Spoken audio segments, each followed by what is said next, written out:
क्या आप जानते हैं कि हमारे संविधान में एक शब्द है विधि यानी लॉ।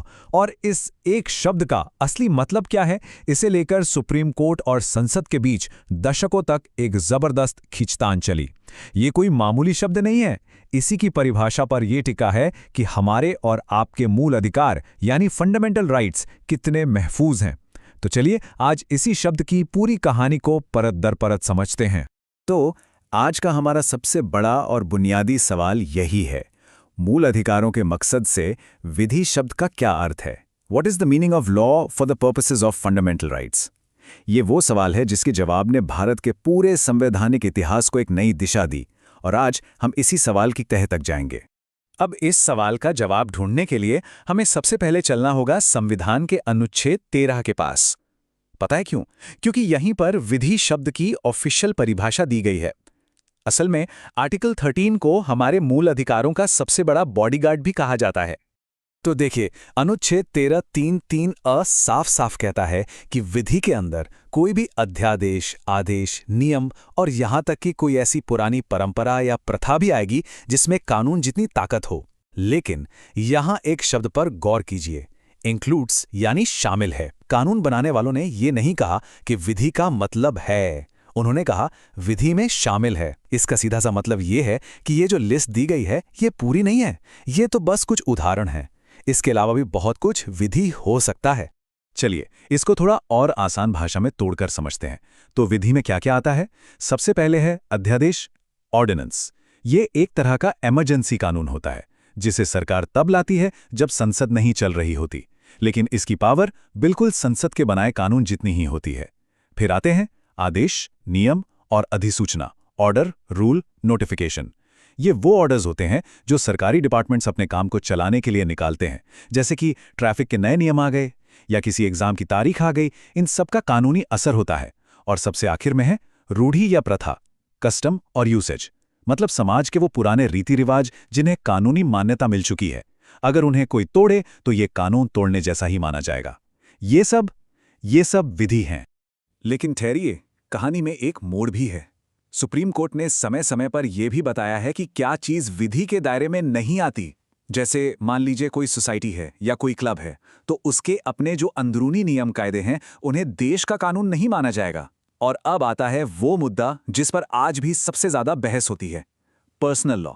सुप्रीम कोर्ट का मानना है कि हिंदू, मुस्लिम या ईसाई पर्सनल लॉ जो शादी, तलाक, विरासत जैसे मामलों से जुड़े हैं, उन्हें अनुच्छेद 13 वाली विधि की परिभाषा में नहीं रखा गया है। और इसी वजह से ये एक बहुत बड़ा और विवादास्पद मुद्दा बना हुआ है।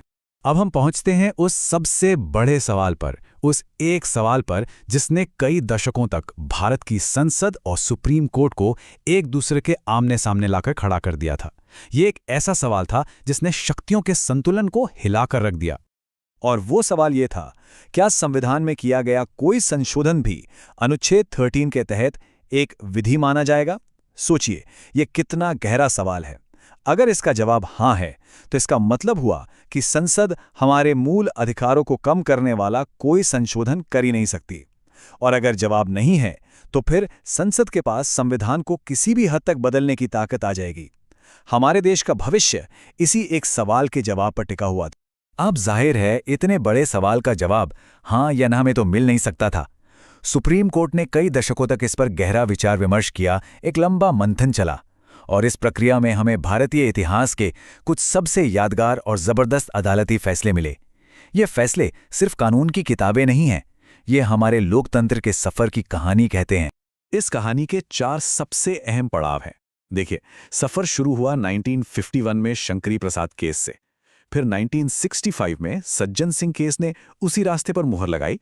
लेकिन 1967 में गोलकनाथ केस ने तो जैसे पूरी बाजी ही पलट दी। और फिर आखिर में 1973 में केशवानंद भारती केस ने इस पूरी बहस पर एक तरह से आखिरी फैसला सुनाया। ये एक पेंडुलम की तरह था जो एक सोच से दूसरी सोच की तरफ घूमता रहा। तो कहानी की शुरुआत हुई 1951 के शंकरी प्रसाद केस से। यहां सुप्रीम कोर्ट ने एक बहुत ही महत्वपूर्ण बात समझाई। उन्होंने कहा कि संसद के पास 2 तरह की शक्तियां होती हैं। एक है विधायिक शक्ति, लेजिस्लेटिव पावर। इसका काम है आम कानून बनाना, जैसे मोटर व्हीकल एक्ट बना दिया या कोई और रोजमर्रा का कानून। और दूसरी, उससे कहीं ज्यादा बड़ी शक्ति है संविधायी शक्ति, कॉन्स्टिट्यूएंट पावर। इसका काम है खुद संविधान की किताब में बदलाव करना। कोर्ट ने कहा कि संविधान संशोधन इस दूसरी वाली सुपर पावर से होता है और इसलिए ये कोई साधारण विधि नहीं है। फिर करीब 14 साल गुजरे और 1965 में सज्जन सिंह केस में सुप्रीम कोर्ट ने एक बार फिर शंकरी प्रसाद वाले फैसले पर ही अपनी मोहर लगा दी। तो अब ये बात लगभग पक्की हो गई थी। मतलब करीब 15 सालों तक भारत में यही माना गया कि संसद की शक्ति सर्वोच्च है। वो संविधान के किसी भी हिस्से में, यहां तक कि हमारे मूल अधिकारों में भी बदलाव कर सकती है। लेकिन फिर आया साल 1967 और गोलकनाथ बनाम पंजाब राज्य का मामला, जिसने भारतीय संविधान के इतिहास में एक भूचाल ला दिया। ये एक जबरदस्त यू टर्न था। कोर्ट ने अपने ही पिछले 15 साल पुराने फैसलों को पलट दिया और कहा कि नहीं, विधायी और संविधायी शक्ति में कोई फर्क नहीं है। अब इसका मतलब क्या था? इसका मतलब ये था कि अब से संविधान संशोधन को भी एक विधि ही माना जाएगा। और क्योंकि कोई भी विधि मूल अधिकारों को नहीं छीन सकती, इसलिए संसद भी ऐसा कोई संशोधन नहीं कर सकती। अगर आपको ये कानूनी सफर दिलचस्प लग रहा है तो इस वीडियो को लाइक और चैनल को सब्सक्राइब जरूर करें। तो अब देखिए, हमारे सामने दो बिल्कुल उल्टे विचार थे। एक तरफ शंकरी प्रसाद का नजरिया, जो कहता था कि संविधान बदलने की ताकत, कॉन्स्टिट्यूएंट पावर, आम कानून बनाने की ताकत लेजिस्लेटिव पावर से बिल्कुल अलग और ऊपर है, इसलिए संसद मूल अधिकारों को भी बदल सकती है। और दूसरी तरफ गोलकनाथ का नजरिया, जो कहता था कि नहीं, दोनों ताकतें एक ही हैं, इसलिए कोई भी संशोधन मूल अधिकारों से खिलवाड़ नहीं कर सकता। ये भारत के संविधान की सबसे बड़ी वैचारिक जंग थी। गोलकनाथ के फैसले के बाद देश में एक अजीब सी संवैधानिक संकट की स्थिति बन गई। संसद और न्यायपालिका के बीच तनाव अपने चरम पर था। अब हर किसी की नज़रें इस बात पर टिकी थीं कि इस जंग का आखिरी और निर्णायक फैसला क्या होगा। और फिर वो ऐतिहासिक दिन आया, 1973 में केशवानंद भारती बनाम केरल राज्य का फैसला। आज भी इसे भारतीय न्यायपालिका का सबसे जरूरी फैसला माना जाता है। इस फैसले ने पूरी बहस का निचोड़ एक लाइन में कह दिया: संविधान में संशोधन करने की शक्ति सामान्य कानून बनाने की शक्ति से अलग है। इस एक फैसले ने गोलकनाथ के यू टर्न वाले निर्णय को पलट दिया और संसद के 24वें संविधान संशोधन को सही ठहरा दिया। कोर्ट ने एक बार फिर पूरी मजबूती से कहा कि आम कानून और संविधान संशोधन ये दो अलग अलग चीजें हैं।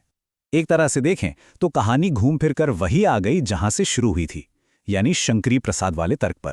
तो इस पूरी लंबी कहानी का निचोड़ क्या है? निचोड़ है बस इन दो शक्तियों के फर्क को समझना।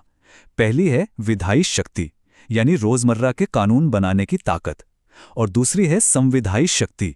ये है वो सुप्रीम पावर जिससे उस किताब को ही बदला जा सकता है जिस पर पूरा देश चलता है, यानी हमारा संविधान। यही वो बुनियादी फर्क है जिस पर यह पूरी बहस टिकी हुई थी। तो आखिर में केशवानंद भारती केस ने यह हमेशा हमेशा के लिए तय कर दिया कि संविधान में संशोधन करना कोई आम विधि बनाने जैसा काम नहीं है। ये एक अलग और कहीं ज्यादा बड़ी शक्ति का इस्तेमाल है। हाँ, कोर्ट ने इसके साथ एक और बहुत बड़ी बात जोड़ी कि संसद की ये शक्ति असीमित नहीं है और वो संविधान के मूल ढांचे को नहीं बदल सकती। लेकिन ये अपने आप में एक और बहुत दिलचस्प कहानी है जिसे हम किसी और दिन समझेंगे। अगर आपको ये जानकारी पसंद आई तो हमें लाइक और सब्सक्राइब करना न भूलें। धन्यवाद।